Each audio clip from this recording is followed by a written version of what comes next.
Daddy's birthday party?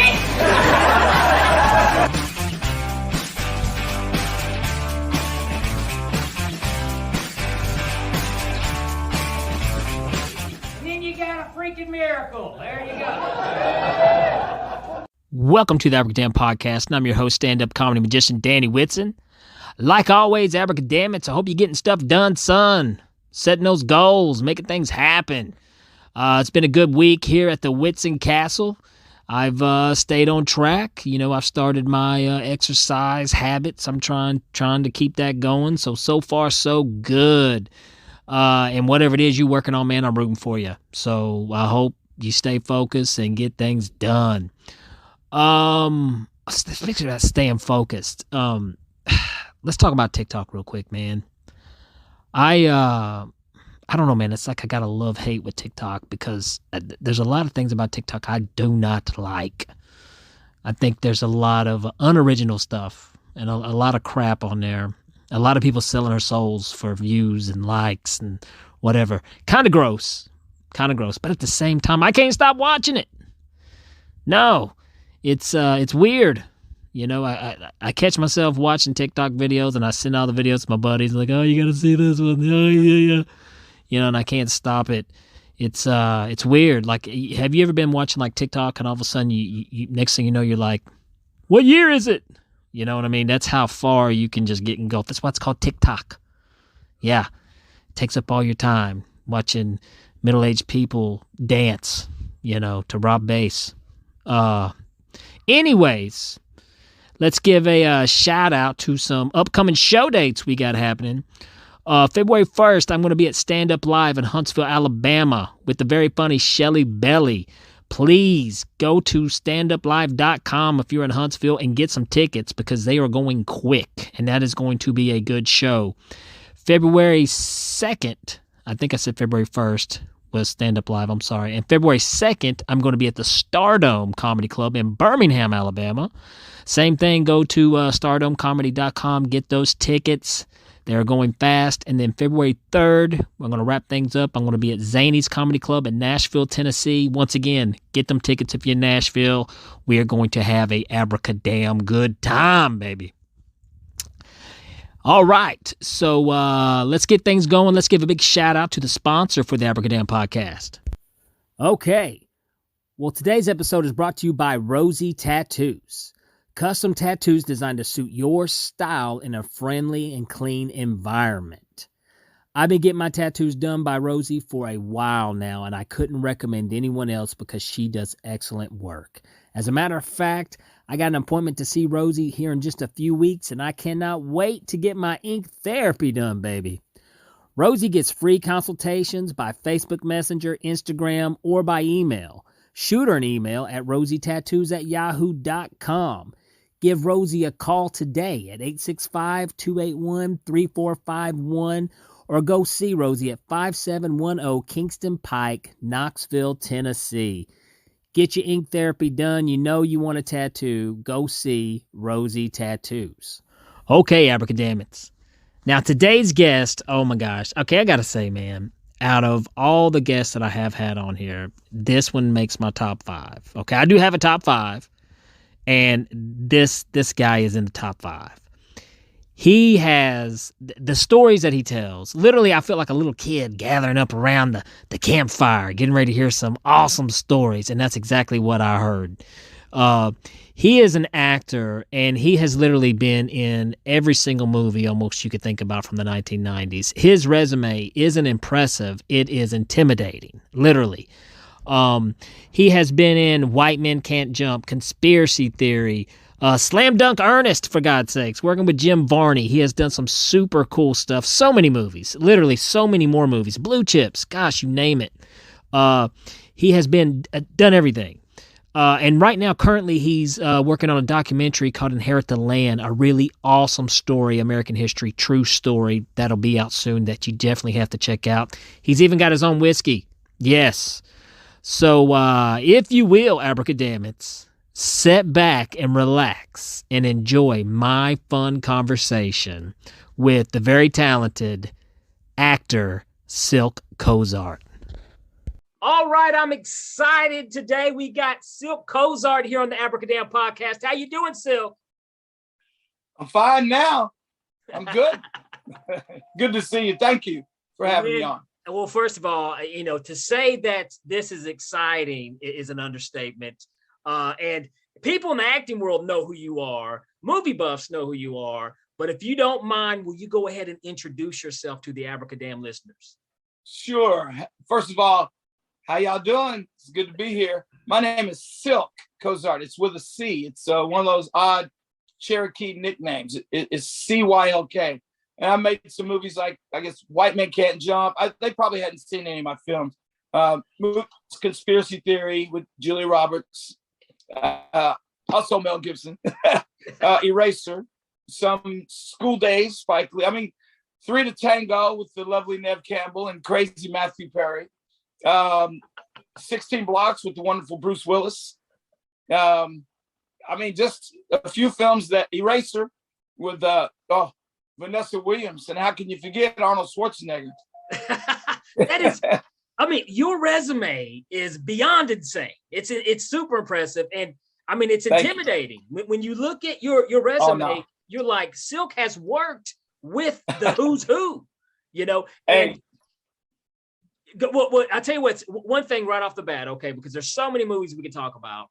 And, let's talk about this one first. And then I want to get into kind of how you got into acting. And, also let's not forget, Cylk, you're also an athlete, brother. You're a basketball player. So, let's talk about a movie first, right off the bat, that had an impact on my childhood, because the day after watching this movie, okay, I was at Robertsville Junior High, and we were doing the My Mama jokes from White Men Can't Jump on each other. So please tell us about what it was like on White Men Can't Jump. Well, first of all, the great Woody Harrelson just made that movie so special. And of course, Wesley Snipes, a great actor, Rosie Perez, but Ron Shelton, the writer-director, who wrote and directed Bull Durham and a bunch of other movies but he's a great filmmaker, first of all. And we just finished that film right when the Rodney King riots started. So we had this beautiful movie in the can, ready to go. And then all of a sudden, the whole LA and Hollywood is on lockdown for weeks and weeks. So it was crazy. So, wow. So anyway, it became, what it was. I was in Africa after the movie came out, and a pilot came up to me and says, "Oh, what's been done, John?" And I went, you know me? He goes, "Oh, go back to SeaWorld." And so it showed me how large the outreach of that film. And of course, TV, Fresh Prince of Bel-Air did, and Saved by the Bell, and that millions of people saw that. So they wasn't sure if I'm the same person in White Men Can't Jump as in Conspiracy Theory. So it's been a nice run. Let's just say that. Gosh, I couldn't imagine. Now, so, okay. Well, I of course I had to mention that up front. I had to, because I mean, that's just it's a classic, man. And, my generation, especially, we watched White Men Can't Jump. And, matter of fact, okay, I'll be honest. I've actually got a Woody Harrelson shirt from White Men Can't Jump. Remember the old classic, back in the 80s, they always had the Showtime, the classic basketball player shirts. You had Magic and Jordan. It was those old. Well, they have one of Woody Harrelson from White Men Can't Jump. Unfortunately, since COVID, I've gained so much weight I can't even fit in it no more. But anyway, I should have wore that. Gosh. But anyways, let's do this real quick, Cylk. Let's back up to whenever you was a little Cylk, and how did this happen, man? Where did it start?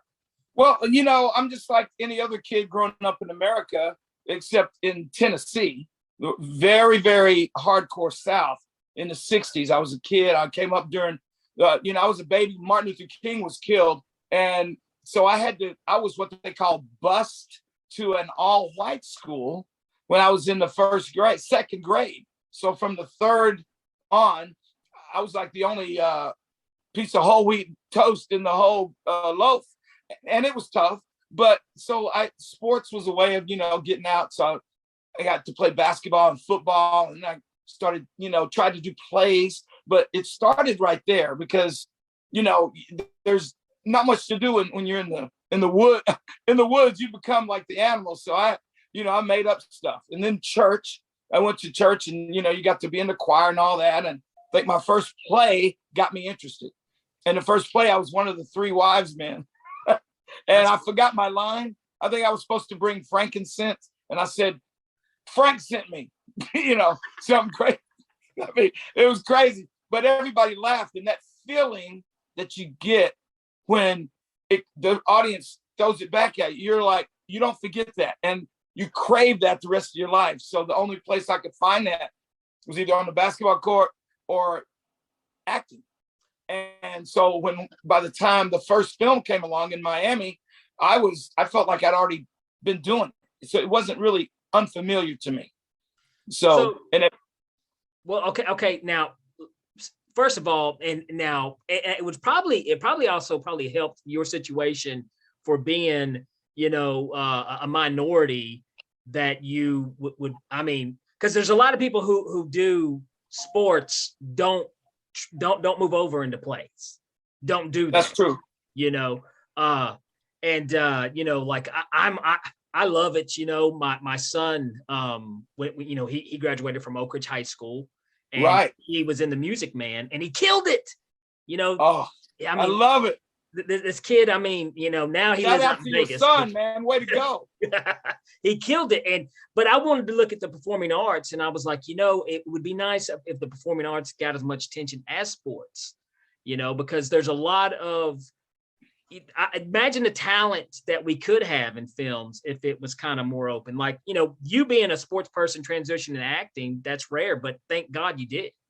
Well, it's amazing you say that, because I've always wanted to develop a program once I went through Hollywood, because for students, middle school, high school, and college, because everybody learns differently. Some people have to move around to think, and theater and drama gets you up out of your seat, and you get to play a character. And what if you played a character in the middle 1800s? You play Lincoln. I play, the constable that went after, the killer. And then we read those chapters, and then when we put it up on the stage, we remember almost every single word. And then that's just, everybody is different. So I always thought, man, the arts help the other subjects so well, because it gives you confidence. Like sports, playing on a team, it's a team Absolutely. thing. You learn that somebody has a better idea than you sometimes. And that's one thing I do love about sports, because sports teaches a lot about teamwork and teaches you how to work together. And but the one thing I'll say about performing arts is it does build a sense of confidence in you. Not an arrogance, but confidence that you're willing. Right. Big difference. Exactly. Big difference. But that's how, you started out, and you got into play, you kind of caught the bug, you caught the acting bug. Now, you said your first film in Miami, Blue Skies Again with Andy Garcia. Wow. Gosh. Yeah. Man. Yeah. It was about the first female to try out for a professional baseball team. And it's a true story, based on a true story. Wow. Harry Hamlin, Mimi Rogers, Dana Elcar, Kenneth McMillan, great cast. I was, I could play baseball, but I wasn't a baseball player. Let's just say. So the tryouts were at Fort Lauderdale Stadium, where the New York Yankees trained. And they had all these pro players throwing the ball, hitting the ball, catching the ball, doing the tricks. And I'm thinking, what am I doing here? I'm a basketball player. I can do that, but I can't do it. I could throw it really hard, and I could hit when I connected. But, it was the first thing. So I wanted to show how I could throw. Well, I threw very hard, and the Yankees guy was clocking me, and it was pretty high for somebody that they didn't know. So they put me down to be one of the pitchers. And so they needed athletes that could act, and they needed actors that could play ball. And Andy Garcia, nobody knew who he was. I didn't know. We ended up being roommates. And really? He was like, I'm from Cuba, and I was like, well, I'm from Knoxville. So what? We became friends. And the next thing you know, you're trying out. And when it came time to hit, I was like batting like this. I said, I don't want to hit. I just throw.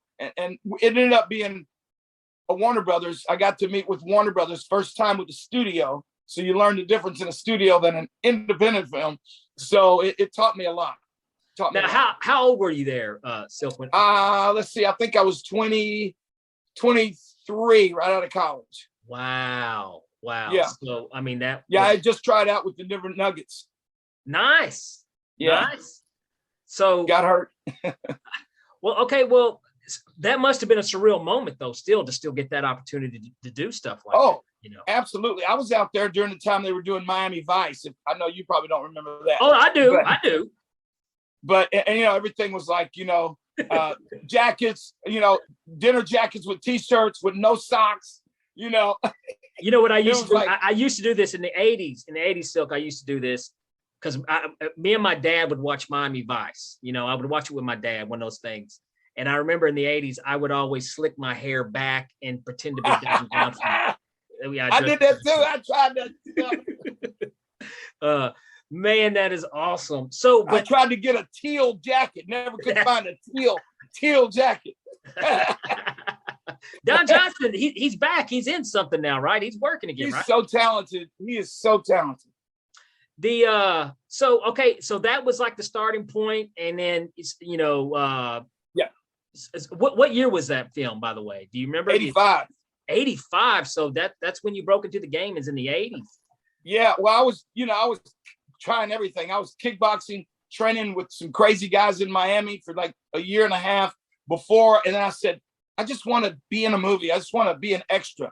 So I got in this like Tarzan movie, but I don't look African, right? I'm Cherokee and black, but ain't nothing. You don't look at me and go, oh, you know, he's from Zimbabwe. You know, yeah. They look at me and they don't know where I'm from. They go, what? We don't get the hair. We don't get, you know, we don't know. You sound like you're some country bumpkin, you know.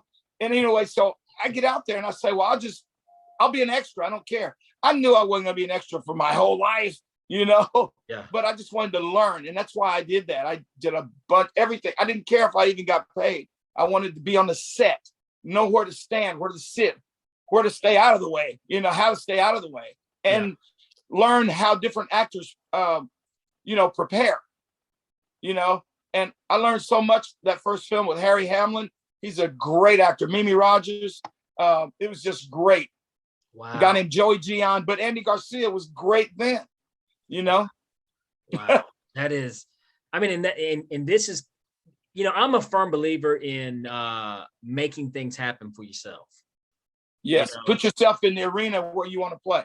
Amen. That's right. Exactly. So, and that sounds like exactly kind of what you did. Now, I think it was in 88. Was it 88 you did a Spike Lee movie? Yes. School Days. Now, Dr. Feel Good.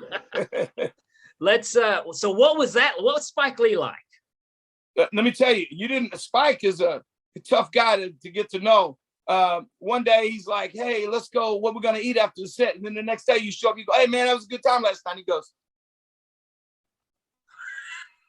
you're like, hey, Spike, over here.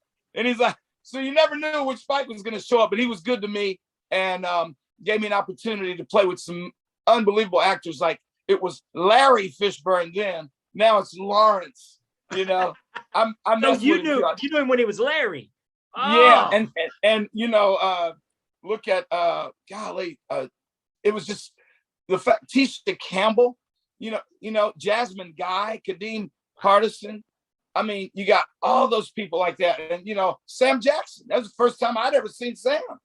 He played the guy in the Kentucky Fried Chicken with the shower cap. I didn't know he was in the movie.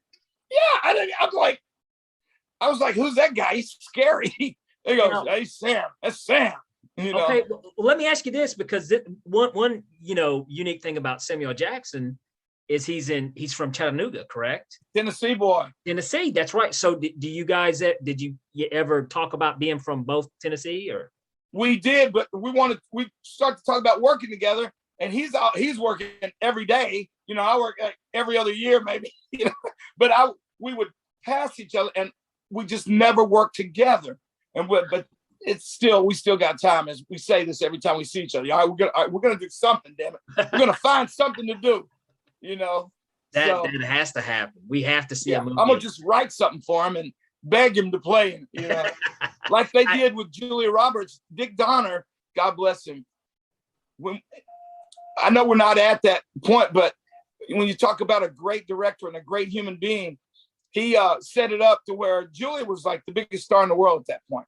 And I think it was around 97, 96, 97. And Mel Gibson, it was, they had somebody before Julia, and Mel said, we're friends. I can't kiss her, you know? Oh, yeah. And it was Jodie Foster. And they've been friends. He goes, I can't, no. And so he said, well, who you want? He said, what about Julia Roberts? He said, can't afford Julia Roberts. She's $20 million a movie. Well, Mel was getting $20 million a movie. But Dick Donner set up a marching band to march outside, to be ready to outside her apartment in New York, blocked off the street. You know what it takes to block off a street in New York City? Anyway, It was right outside of her hotel room or her apartment. And so Mel and Dick went up to her apartment, knocked on the door. She opens the door. She goes, guys, what are you doing? She says, please take the role. Please do it. Please play it. And then she's like, well, it was roses. They gave her flowers every day. And she was like, well, okay. And they were like, yeah, okay, let's go over to the window, open the window, and then they go, I love you, baby. You know, the song in the whole movie. So it was just, the band played that song, which was the song throughout the whole film. I mean, the whole story with that was just phenomenal. I don't know if the fans think that's interesting, but I was absolutely like, wow. It is. Absolutely. Wow. That's awesome. Let's talk about the movie. Let's talk about conspiracy theory. And first of all, I remember the movie, and it was a great movie. It was an awesome movie. I think if they made it today, it would be a different kind of movie, though. Yeah, I think you're right. and you know, a lot of people don't know how that movie was really funded. Really? I got to meet somebody during that time, a person by the name of Jody Fayed, and he was dating our princess. Really? They were at Warner Brothers, and I got to meet him, and it was surreal because she hugged me and brought me in, gave me a kiss. I was like, thank you, Princess Diana. She goes, call me Diana. I was like, can't call you Diana. I didn't say that, but in my mind, you know, the bodyguard was sitting there. I was like, yes, ma'am. Yes, Diana. I just couldn't do it. She was the nicest, sweetest thing in the world. Wow. And anyway, so they were a big part of the funding for conspiracy theory. Wow. Princess died. Yep. Wow. Yep. That's kind of a crazy story right there. I have never told many people that. I mean, some of my boys know that, you know, but because I said, man, she kissed me right here. I was like, golly. So it really hurt me when she left this place. I was like, oh yeah. She was so kind. She was so normal. She was so normal. Well, she did a lot of good things too. A lot of good things. Yeah. But anyway, but Dick Donner was an unbelievable man. You know, we were in New York for about 2.5 months. We were in LA for about 2.5 months. Toronto for about 3 months. I mean, it was about a 7-month shoot, and that was a long shoot. That's like a year on a set. So you get to know people, you know. Wow. So the story. So I'm a rookie, right? Compared, you know, I'm Mel Gibson, Julia Roberts, you know, all these guys, and I'm sitting there in my gigantic mobile, you know, just a little. It was just a little place to hang out, a little dressing room. They gave me a gigantic mobile house, so I was like, I like this, you know. So I'm sitting there real early in the morning, and Mel Gibson knocks on my door, and he goes, "What are you doing?" I was like, "Just thinking about the scene, you know." I said, "Why? You want to go over?" He goes, "No, I don't even know what we're doing." I said, "What?" Anyway, he says, and he had a box with it, and it had a big ribbon around. He goes, "Look, I got something for our leading lady. It's like a tradition." I was like, "Oh no, I didn't get any. I don't have any. I didn't." He goes, "Don't worry, don't worry about it. It's just, you know, it's from both of us." I was like, "How cool is this guy?" You know. So we go right next to me is her dressing room trailer. She comes out, curlers, you know, everything. She goes, "Guys, what are you doing?" And she says, "All right, come in." So we go in, Mel goes, well, this is something from the guys, me and Cylk, we thought we'd, put something together for you. And I'm like going, wow, how cool is that, And she opens the first box and it's another box and another box. And like she gets to the last box and she opens it and throws it up and she screams. And it's a freeze-dried rat. That's Mel. Mel Gibson's crazy. His tricks. She screamed and I went back. I almost went out the door. And Mel was just horse laughing. He was like, And Julia hated me from that. And I said, I didn't know. She goes, yeah, right, sir. I said, Julia, I didn't know. She goes, I don't believe you. It took a week to get her love back. And then she had to hit me on the head for a scene. And I told her, I said, you got me back. Because she really hit me. And I was out for a little bit one time. And she goes, I swear I didn't mean that. I was like, yeah, right. Well, first of all, I love a good prank. That's what I do. But I don't know. Right. I don't know if I would have done the freeze-dried rat that to Julia Roberts. Freeze-dried rat. That was a weird one. Yeah. Well, he tried to put a roach in my mashed potatoes one day. A real roach. Well, I didn't see it move, but it looked real to me. Man. Okay, well, let me do this because, all right. I'm telling you, Cylk, man, so much stuff. You've done so much stuff. Like I said, it's mind-blowing. Just for, whenever it's, you're in the moment, okay? You're sharing a room next door to Julia Roberts, a trailer and stuff like that. And Mel Gibson, exactly. And Mel Gibson is knocking on your door. Yeah. Was there ever Princess Di kissed you? Is there ever a moment that did you sit down and you're like Tyra Banks, Fresh Prince of Bel-Air, got to kiss her? So you got to kiss Tyra Banks in Fresh Prince. But I know where you're going. Go ahead. I'm sorry. What I mean, did you ever just sit down and was like, man, what? I'm from Knoxville. What in the world is going on? How is this possible? You know what? Every time it started to go there, a calmness would come over me and go, you know what? Obviously, you're supposed to be here. They're treating me just like I've been there for years. I can't tell you how comfortable that Woody Harrelson and Dick and all the people. I mean, I can't tell you how cool these people are and nice. And they're the most talented people on the planet. I was blown away that I wasn't intimidated. I never, not once, have I felt intimidated. Only time I felt really like nervous, as far as God, I don't know how this is going to go, is that when I wasn't quite prepared for a scene. That I was prepared, but I wasn't prepared I wasn't as where I wanted to be. And I started second guessing myself and I would forget lines and stuff. And that scared me because I'm like, they're going to replace me in a minute, But I got a really quick story when I did Firebirds with Nicolas Cage. I know, I saw that, by the way. I was looking at your IMDb and then I saw Firebirds and I remembered that movie back in the day. I was like, I loved that movie. But go ahead, Tommy Lee Jones. Yes. Let me tell you how intimidating that man is. We were on the set for, in Arizona, in Killeen, Texas. We were on the Army base filming. So he was walking around hardcore, never smiled. He'd look at you, go, like, what you looking at? I mean, he never said hello. I mean, not even after we're finished filming. So I just thought he hated me, right? But he did that to everybody. So about 2 weeks into filming, we're doing a scene where, he's the guy. He's the one teaching us how to fly the new Apache, which got Noriega, by the way. That was the first, yeah. Anyway, So that was during that time, in 89, 90, 91, that time. So we're on the set filming right before lunch. The director's down on the first floor, shooting to the second floor. So Tommy Lee and I are facing each other, and we're just supposed to cross. That's all we're supposed to do is cross, and we're going to lunch. I salute him, and we go on. Well, we get right here, almost next to each other, and there's a pole right here.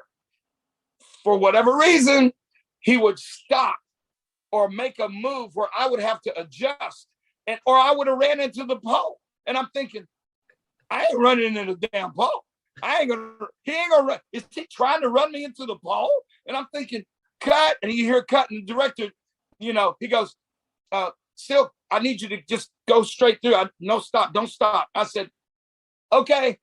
I'm thinking I'll adjust and I'll just take 2, action. We get there and I'm like, shit, he's gonna knock me into the pole, and cut, Cylk, what are you doing? I said, okay, I got it. I was just gonna leave a beat earlier or a beat late. And I thought, I'm good, right? Action, get there. He does the same thing. It's like he did it on purpose. And I said, he's messing with me. He goes, and the director says, cut. Okay, so I said, I got it. I'm sorry, it's my fault. Well, this is the 4th take. And we're going to lunch. Everybody's ready to go. There's 30 people down there in the crew. It's crazy. Action. We get there. He does his thing. And I go, bam! I hit him so hard with my right shoulder. And there's a rail. He went, grabbed the rail. God, what is going on? And then I said, hey, I'm sorry, but I wasn't going to run into the pole. And Tommy Lee Jones, he backs up. He looks at me like, well, I need some room. I need some damn room.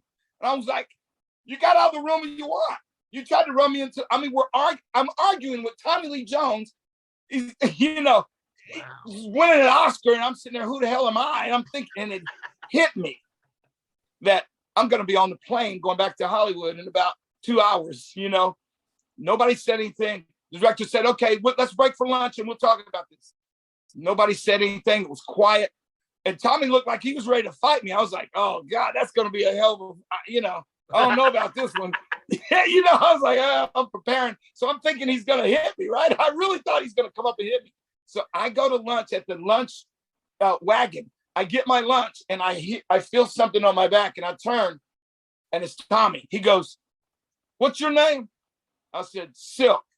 He goes, Cylk, what kind of name's that? I said, it's a Cherokee name. It's like a nickname, means running water thing. He goes, Cherokee, hell, we might be related.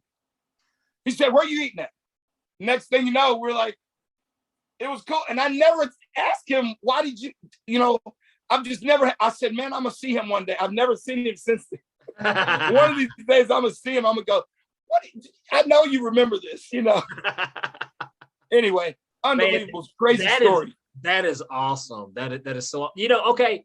Well, let me bring this back. I got to bring this up. Okay. This is a funny thing because, all right, Cylk, now, we all know you have kissed some famous people, all right? You have mentioned it, but there's one kiss that you're not mentioning on here, brother. Probably the most famous kiss in your career.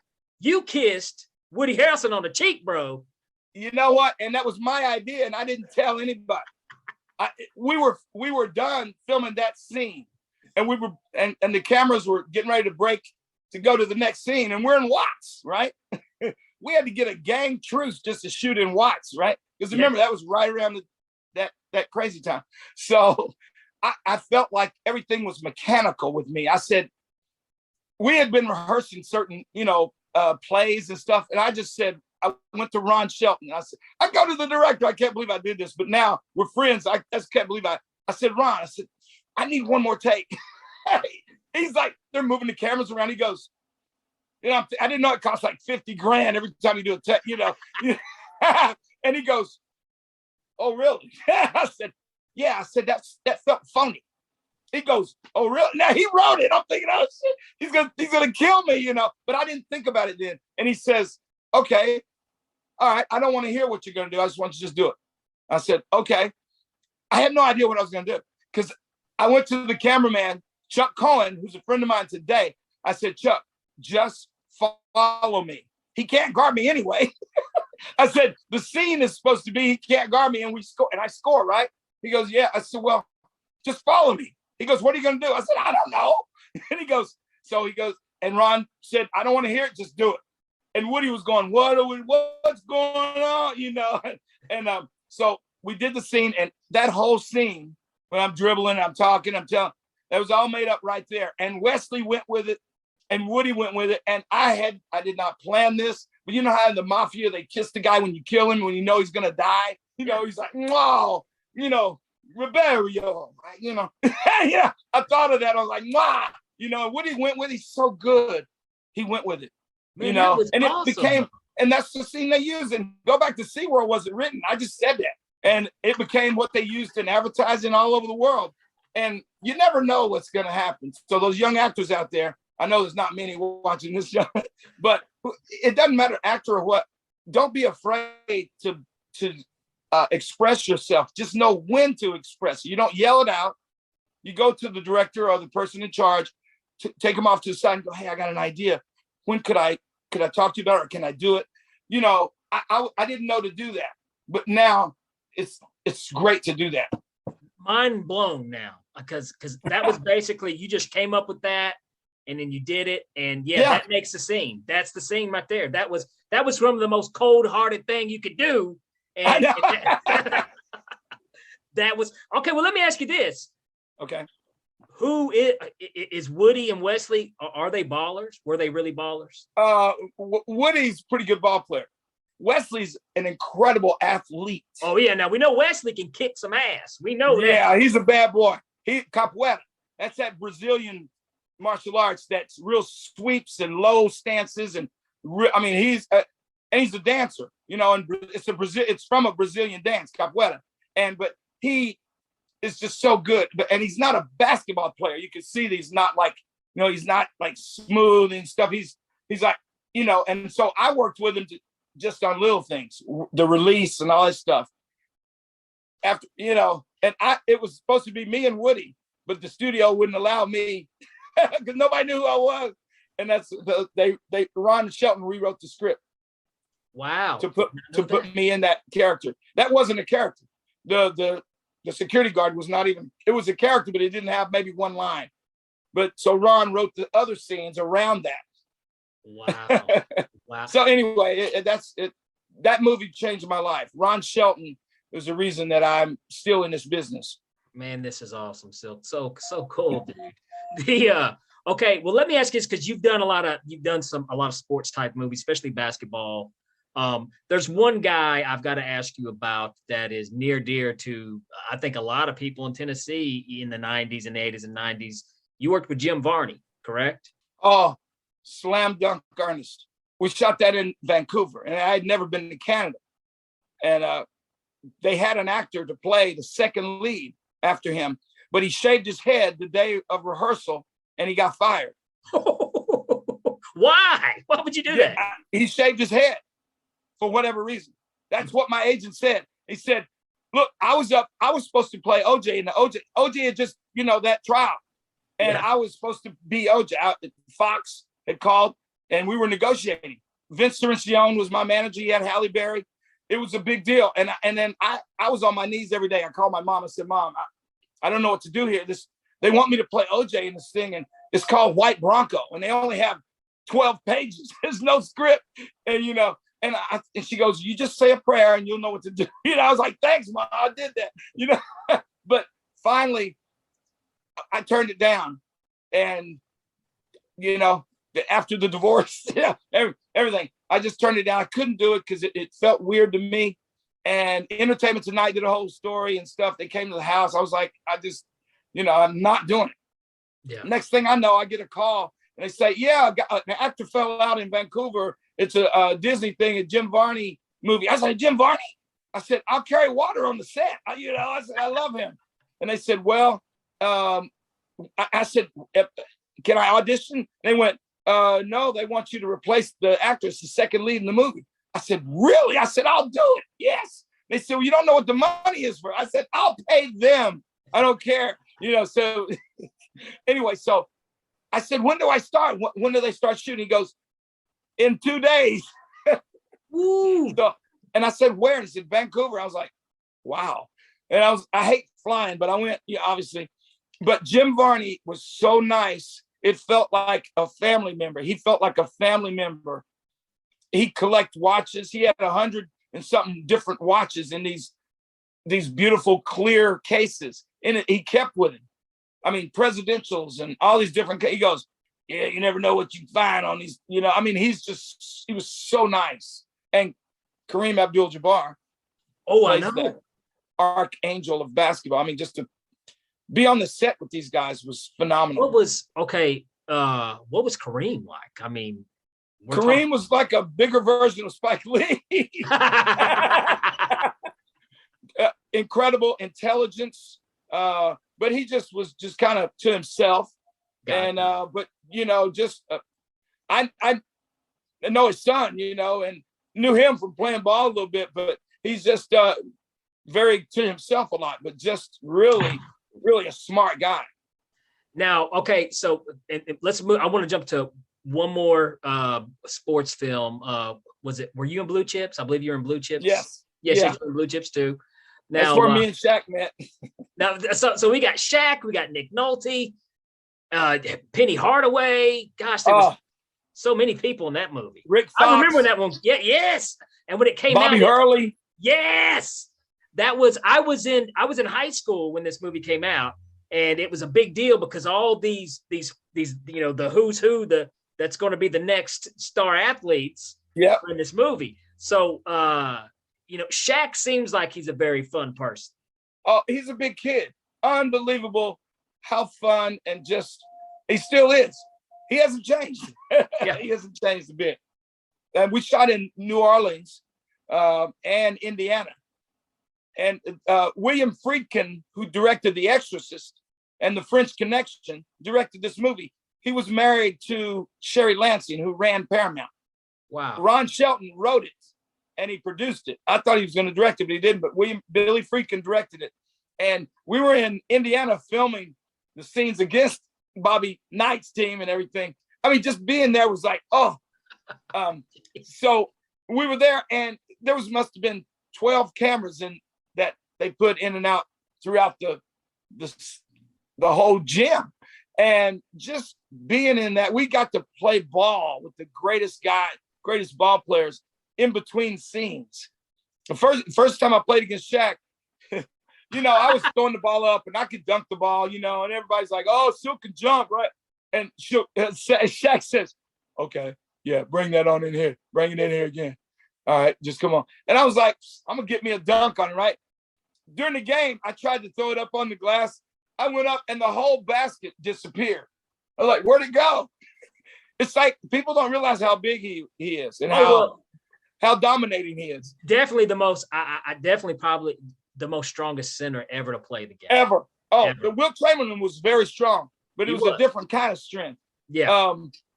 But Shaq, he is virtually unstoppable. And unless he doesn't feel like playing, you can't beat him. You're not going to win. Well, let me ask you this. This is a sports question, Cylk. Let me ask you this. All right. Now, like I said, I was a kid in the 80s, teenager in the 90s. I look at 90s NBA basketball as the greatest era of all time for me. I can understand that. But let's this question is what's asked, and it's it's talked about a lot these days. Who is the GOAT, MJ or LeBron? Or let me just say, who is your GOAT? Let me just put it that way. Like, it doesn't necessarily have There's only one. There's only one, right? Michael. He changed the game. Amen. And I'm not saying LeBron didn't change his game and Jane at his time, but if you want to go on rings is one thing. If you want to go on stats, it's another. It depends. Like, I asked the great Jim Brown, who's a friend of mine. I asked him, who's the greatest? I said, who's the greatest football player in the world besides you? And he goes, why would you think I would say I'm the greatest? He would ask me questions like that. I'm like, well, you are. He says, and I said, all right, the greatest running back. And then, of course, you can't just have a regular conversation with him. He goes, well, if you want to talk about speed, you might want to talk about, Peyton or somebody, or you want to talk about strength. Well, there's Marlon Motley. And I'm like, you're going back to the 40s. And, he said, so, I mean, you had to break it down with him. So with Michael, you gotta look at so many things, okay? Not just the championships, not just the team that he was on, not just the era. Because if you just look at the era, they really played defense then. You didn't get by. You could hold the guy. You could get hit. You go to the hole. You got hit. I mean, you got beat up. Look, the Celtics played great. Look at Detroit. Detroit. Yeah. You bad boys. you knew you were going to get hit if you dropped. And you wasn't going to get a foul call either. So I just think because of that, and I met Wilt Chamberlain. I think he was unbelievable. He was a freak of nature, 7'1". He could run and lead the fast break. He told me he scored more than 100 points in other games that they didn't talk about. He said they ain't gonna tell you all the stuff. Kind of like his 30,000 women. Yeah, exactly. Speaking of Wilt, me and my wife were big boxing fans, and I was just watching the thing, and I don't know if you remember this, Cylk. I don't know. Of course, I don't remember this. Where he went try it out. Well, weren't they at one time trying to make a dream match with Wilt Chamberlain and Ali? Yeah. And Ali decided not to do it. Yeah. Because he would have hurt Wilt. That's what I was thinking. I mean, yeah, he would have hurt. Wilt would have got hurt. Yeah. People don't understand. You get a great boxer knows how to hit and how not to get hit, knows how to use every ounce of their body. You're just throwing they train every day. Yeah. It's a big difference. So what do you think? Oh no, I'm with you. I think Ali would have took him. Now I think Wilt Chamberlain, if he would have chose that sport, I don't know in that time era though. Maybe now, because you got bigger, taller heavyweights and stuff now. But I'd like to see it. Oh yeah, absolutely. I'd pay to see it. Yeah. Well, what about the GOAT? Back at you. Oh, for basketball? I'm Michael. And I mean, I try to explain to people, and even as back in the day, I wasn't even a Bulls fan. I was a Lakers fan. Same here. I was a Lakers fan, but I mean, people don't understand that the man it was like he was unhuman in those days. Well, he also guarded the best player on the other team. He was the defensive player of the year twice in a row. I mean, maybe three. He shut them down. And people also don't realize the talent that we had in the 90s, and they couldn't beat him. No. They could not beat him. No. So, I mean, Charles Barkley, that's nothing to shrug at, Magic. Great, Bird, great Chuck. Isaiah, none of those guys are, that's so. Well, they want to talk about the same thing that this place we live in does to politicians. They go on their personality as opposed to what they can do. If they don't like the way Trump talks, they say he's a bad president. They don't like the way Obama sings Al Green songs and he's not a good president. I mean, it's the personality I think that we are attracted to. Then it's what you can do, I think. That's because, true. You're right. I mean, Michael pissed off everybody. There's a lot of people don't like Michael. But you can't deny. Did you see that Last Dance documentary on Netflix? Yeah. Man, first of all, I find it comical, okay? But first of all, I look for the comedy and stuff. That's what I do. And when I see Michael taking the janitor's money, he did it. That was him. But they don't tell you where he bought a new car for him twice. It depends. It's like the Mel Gibson thing. If you catch them when they push play, record, hey, in the middle of something, when they didn't see what happened right before or what the girlfriend just, said a lot of things, pissed him off, and then hit the record button with him responding. So, I mean, if you just see that, you think he's crazy. Or if you just see Michael in that situation where, okay, but they didn't tell you that he took care of that guy's family for 4 years. You don't even know the whole thing. I asked Michael this one day. We had lunch in Toronto. What you had lunch with Michael? Hold on, Cylk. Hold on. Yeah. You've already dropped one on me. Now you can't get past. You dropped the Jim Brown. You just slipped Jim Brown in on me. My guy. Now you can't do this with Michael. Michael was supposed to play. He was supposed to be the lead in Heaven Is a Playground in 1989. Okay. And he wasn't Michael then, right? So me and the director asked me to go with him to sign Michael. He was on a golf course, Randall Freed. Okay. And then the movie was written by a Sports Illustrated writer. And Randall made a movie out of it. Okay. So it was about Bernard King's brother, Albert King, who was a phenomenal player in high school. But he never really got any better. he played the same way he did in high school. He did it for the Nets. But anyway, when it was about him, and Michael had just signed, he was with a big agency, I think Barkley and all the guys was with him. But anyway, his agent said, well, Michael gets, what's the budget on this movie? And the budget was like 2.5 or 3 million, small film. And the agent says, well, Michael gets 3 million for orange juice commercial. So he turned it down. But when me and the director went to meet Michael on the golf course to ask him before the offer came, that's how I met Michael. And we just remained friends ever since then. Wow. So, yeah. And anyway, it was when fast forward, he becomes Michael Jordan. I get to make movies, all these years pass. We meet up, we're in Toronto. We go to his favorite Italian restaurant. We're there, and a guy comes over and he sees us. Of course, we had security. Michael had security, different places sitting around, not just on him like that. So we're there enjoying the food, and this guy comes up in a suit, and he goes, oh, my God, Michael Jordan. Oh, my God. I've always wanted to know. I just want to know what it would be like to be Michael Jordan for one day, just for one day. And Michael looks at me, and he looks back at the guy, and he goes, that's not fair. And the guy goes, what do you mean? He goes, try being Michael Jordan for a whole year. Get the downside of being Michael Jordan. He said, that ain't fair. And the guy goes, yeah, oh, hey, man, nice meeting you, dude. Yeah, I mean, I looked at Michael, I was like, I never thought of that. I was like, true. And he did. I thought he was going to say, man, people say that all the time. And he didn't even speak about it anymore. It was just, and then they interviewed him on his last game. He was diving on the floor, stuff, getting the ball back in. And the lady interviewing says, Michael, you could have hurt yourself. This is the last game. Why would you be? He said, because it might be some 12-year-old in the audience never seen me play. Wow. That's Michael. That's why I love him. Wow. One of the reasons, But anyway, there's nobody better. I mean, who does that? I mean, it might be some 12-year-old that has never seen me play. That is awesome. Man, that is awesome.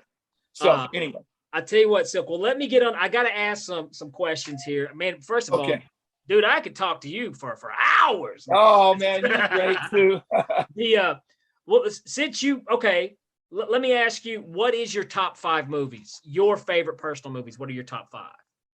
Well, The Rookie is my favorite. I could see it 10 times a day, with Dennis, and I love Clint Eastwood, just about I guess my favorite one is The Bridges of Madison County because it involves the best actor in the world, Meryl Streep.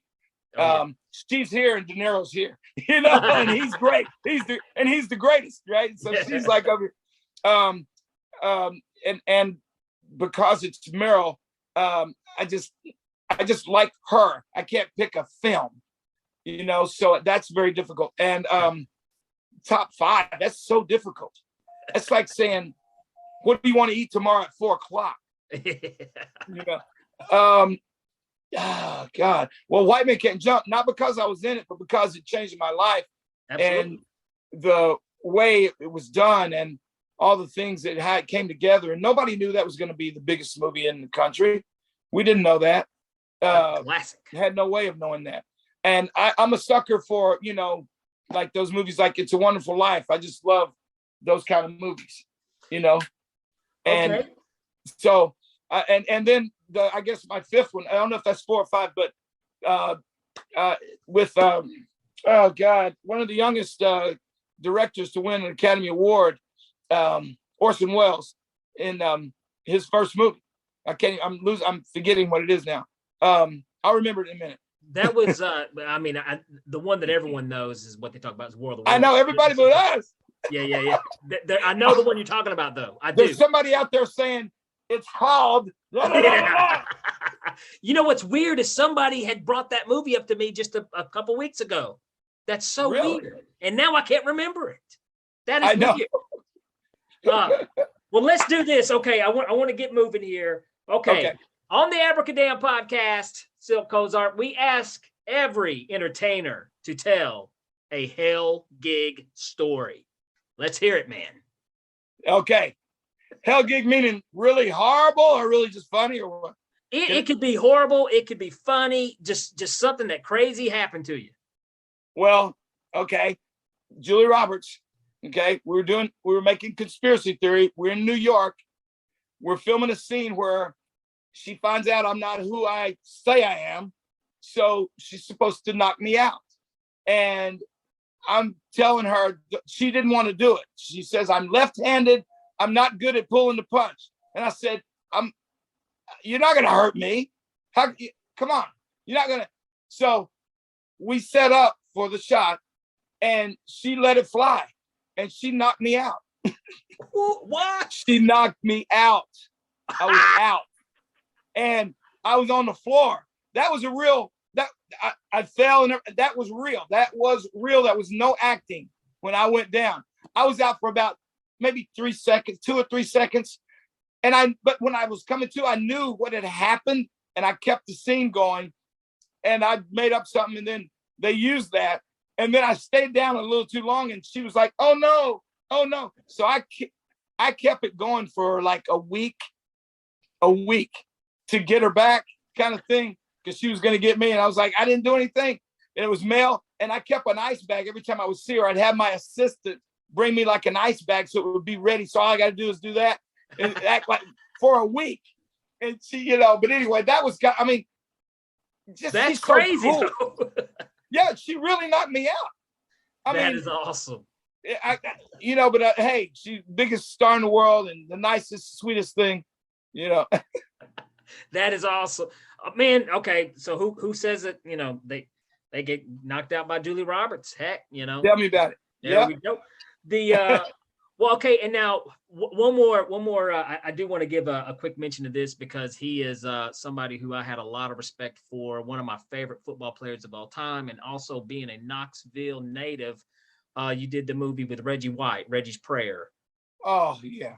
And the minister of defense. I am a Green Bay Packers fan, by the way, and the reason why is I became a fan.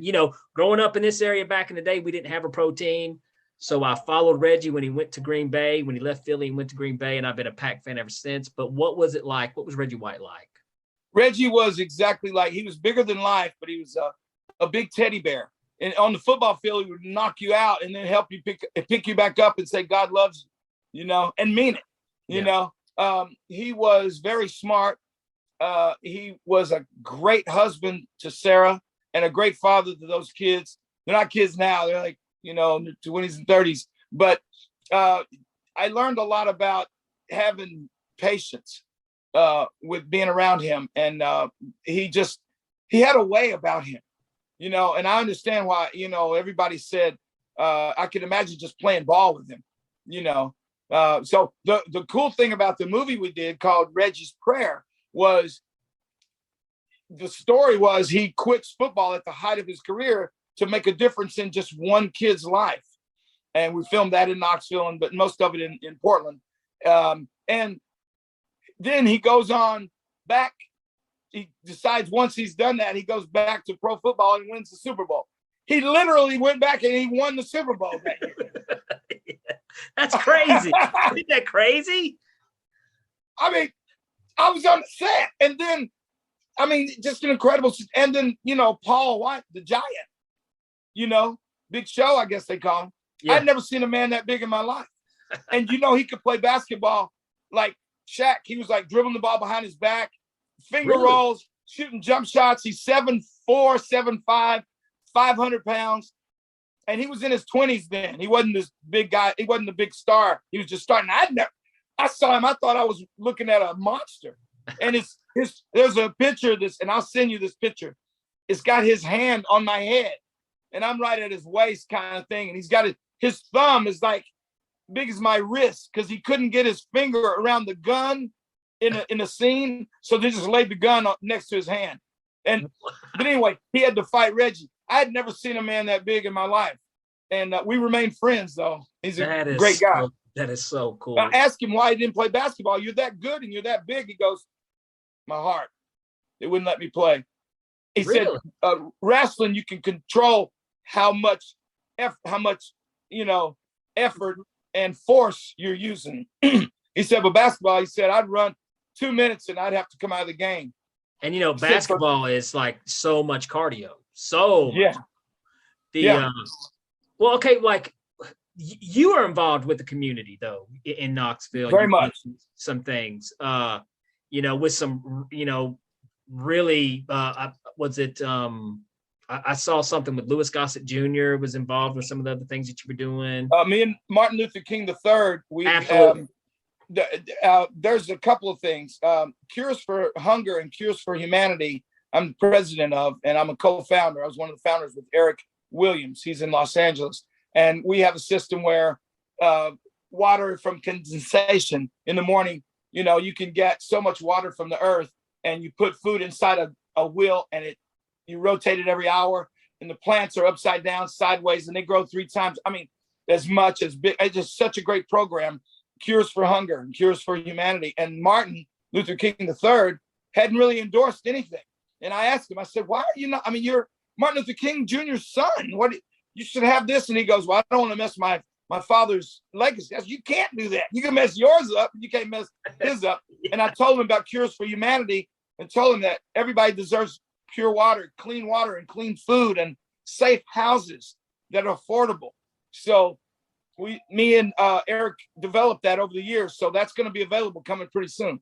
That is awesome, man. And Keeping Dreams Alive is my foundation with Glenn Stout. And he's in Florida. And that's a foundation where we go into communities where a lot of people don't want to go. And we set these kids up with teaching them how to study, how to stay in school, and let them do the rest.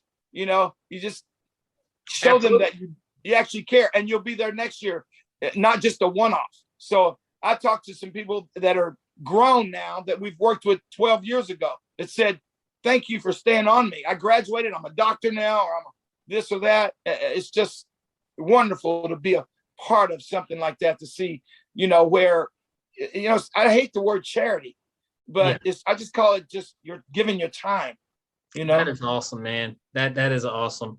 Well, I'll tell you what, let's do this. Oh, we got to do this here. Oh, got my beer and my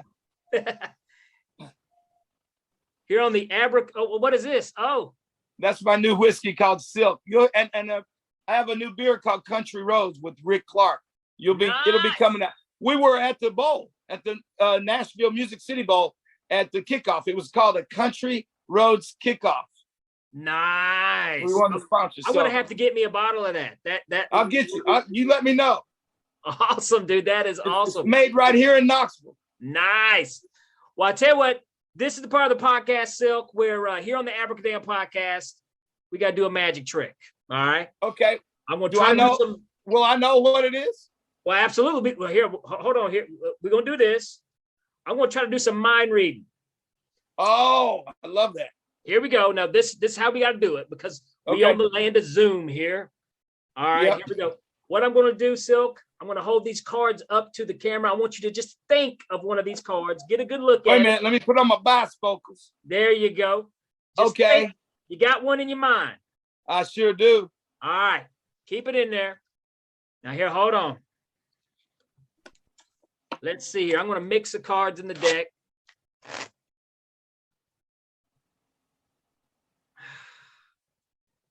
I tell you what, Cylk, I'm going to cut the deck right here. I'm obligated. Okay. I'm obligated. I can't get out of this, guys. You guys listening to this, I cannot get out of it. I have cut the deck.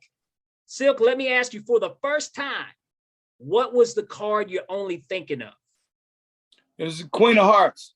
The Queen of Hearts. Ladies and gentlemen, in podcast land, Abracadamn listeners, I've cut to one card only. The Queen of Hearts. That's tight. That's tight. Abracadamn. That is awesome, because I just did a magic trick for Cylk Cozart, ladies and gentlemen. So wow, there we go. I was a part of it. Thank you. You're all right, Danny. Before let's do this too before we get out of here too, because we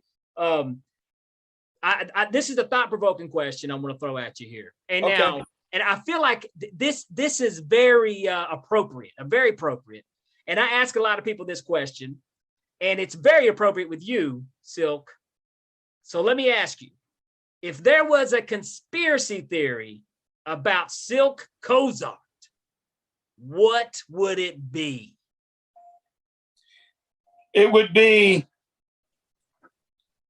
is he an actor, athlete, or musician, or all the above? A musician. Now, wait a minute. We know you got skills on the court. We know you got skills in front of the camera, but can you I didn't say how good of a musician. That is awesome, man. I can get down with that conspiracy. There we go. That's a conspiracy right there. I can get down with it. Well, I tell you what. This, first of all, man, this has been great. This is, a fantastic conversation. I have had a great time. Now, Cylk, before we get out of here, do you got any projects coming up? Anything coming out? Yeah, well, I'm focusing more on directing these days because I'm here in Knoxville taking care of my mom. So I have my production company here. So I directed a movie called Inherit the Land. I don't know if you can see the shirt. Yes. And it's based on a book called Inherit the Land by Gene Stowe. And bought the rights to that so I could direct it. And it's a documentary about two ladies that lived in the Jim Crow era that, they basically were the wealthiest people in the state. And they raised a little black girl and her father. And when they died, they left them the most beautiful 800 acres in North Carolina. And there was a big trial about it.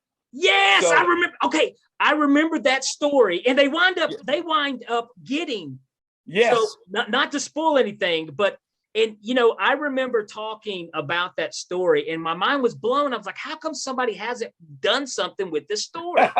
Right. Me too. That's what I thought too. Oh my gosh. And so this movie, is it already out or are you? No, we're negotiating right now. In fact, Regal Cinema. Yeah. Regal they premiered it for us. So now we're talking to all the distributors. So we just won Best Historical Documentary in it's called the Hollywood Weekly Film Festival in Beverly Hills. Oh man, I love that. So, I have a sports movie that's getting ready to come out. So I have two films that I've directed. That one's called Inherit the Land, but the one about the history of basketball is called Ball of Confusion. Oh, cool. See, you know what, man? First of all, now you know what I'm going to have to do, and a lot of these listeners are going to do this too. I know they're going to be going back and looking at some of these old movies that Cylk did, and now we've got some movies to look forward to, some new stuff, some Cylk Cozart projects. That is awesome, man. Now, Cylk, if the listeners do want to learn more about you, any place they can go, website or anything like that, or inheritthelandmovie.com. They can go there and it'll have a history of some things and about my new beer, Country Roads. We're getting ready to do some things with that. It's going to be out and across the country. Oh, dude, that is awesome. Pretty soon. That is super. I always tie any money-making project to Keeping Dreams Alive, my foundation. So we're able to fund things that normally we wouldn't be able to. So I always like using some of the money that we make in movies to go back into the community. And I think if everybody did a little bit of that, I mean, that's not like forcing anybody. It's not like paying tithe. You're not tithing like you got to pay 10%. No, whoa. What if I got 20%? It's just that I think it's something that it makes me feel like I'm doing something instead of just, making a living. Absolutely, man. Absolutely. Helping other people. I mean, there's nothing more important than helping children and older people or people that don't have a voice. That's right. I think that's what I'm here to do, is to inspire people and to help those that can't help themselves. That is awesome, man. In my way, in whatever way that God is allowing me to do that. And I want to give you a shout out on something. I wasn't there, by the way, but thank you so much for agreeing to be a judge for the Knoxville Comedy Film Festival. Oh, you're so welcome. What talent, great talent. I was laughing my butt off the whole time. I was like, this is comedy horror sometimes, I was like, I love it. Me and my buddy Chris Rogers, we had gotten together and we put the first one. Unfortunately, I wasn't there this year. I had a show. I had to go do a show, so I missed out the festival. You were missed. But you know what? Thank you so much for being a judge. And yes. Hey, also, Great. thank you so much for coming on the podcast, Cylk. This has been well, you're a good one. You're a really good one. Thank you. And we'll do it again. Absolutely. All right. I know you guys had to enjoy that conversation with Cylk Cozart. So many cool stories, man. So many cool stories. He literally knows everybody. And I'm going to be honest, an hour's not enough time with Cylk. No, it's not. I mean, I have to have him back on because the guy he's just got some awesome stories. He has done so much cool stuff. If you guys get a chance, definitely you want to check out his new movie that'll be coming out, Inherit the Land. And also check out that whiskey. You definitely want to check out the Cylk whiskey. You can give a Google and Cylk pops up everywhere. He's a totally easy guy to find and one of the nicest, sweetest human beings you'll ever meet. Now, Abracadammits, if you have not done so, be sure to follow and subscribe to the Abracadamn podcast on whatever platform it is that you listen to podcasts on. And like always, Abracadammits, thank you for listening.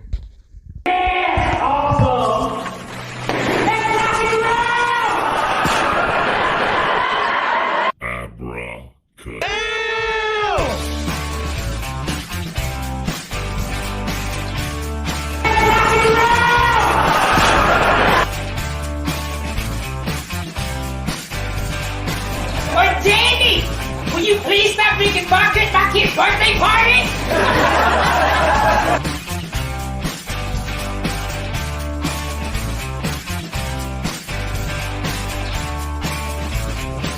And then you got a freaking miracle. There you go.